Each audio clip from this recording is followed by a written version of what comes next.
Human मेटान्यूमो virus HMPV संपर्कित एक समीक्षा बैठक स्वास्थ्य और परिवार कल्याण विभाग कमिशनर तथा शासन सचिव अश्वती एस को अध्यक्षतार विभागीय सम्मेलन कक्षार अनुष्ठित हो जाइछि। ओडिशार जनसाधारण एचएमपीवी भूताणु नहीं विचलित किंबा आतंकित होबार किछि कारण नाही बोली बैठक में मत प्रकाश पाइछि। उभय केंद्र और राज्य सरकार एवं विश्व स्वास्थ्य संगठन याकु नहीं संपूर्ण सजग रहिछन्ति। अद्यावधि एचएमपीवी कौनसी प्रभाव ओडिशा रे परिलक्षित होई नाही।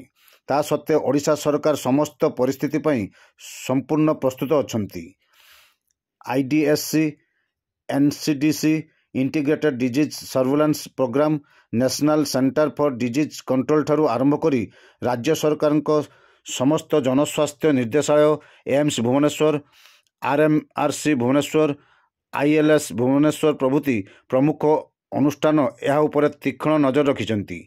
तेणु जनसाधारण तथा गणमाध्यम अजथा व्यस्त विब्रत किंबा विचलित होबार कौनसी कारण नहीं। व्यापक जनसचेतनता और सतर्कता द्वारा संक्रमण को सहजरे प्रतिहत कराइपारे।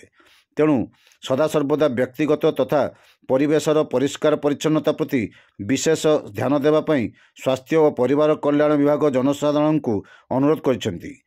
सचेतन हेले सुरक्षित रहिबा। यही बैठक में स्वास्थ्य सेवा निर्देशालय निर्देशक डॉक्टर विजय कुमार महापात्र, जनस्वास्थ्य निर्देशालय निर्देशक डॉक्टर नीलकंठ मिश्र, डीएमईटी डॉक्टर संतोष कुमार मिश्र, भारत सरकार आंचलिक स्वास्थ्य और परिवार कल्याण निर्देशालय निर्देशिका डॉक्टर सुमिता सामल, विश्व स्वास्थ्य संगठन टीम लीड डाक्टर निहार राय, आरएमसी डॉक्टर शुभ सुभद्रा, डॉक्टर इरा प्रहराज, अतिरिक्त जनस्वास्थ्य निर्देशिका डॉक्टर प्रमीला बराड़, एपीएचओ डॉक्टर विश्वरंजन दास, उपशासन सचिव अरुणा त्रिपाठी प्रमुख बैठक में उपस्थित थिले।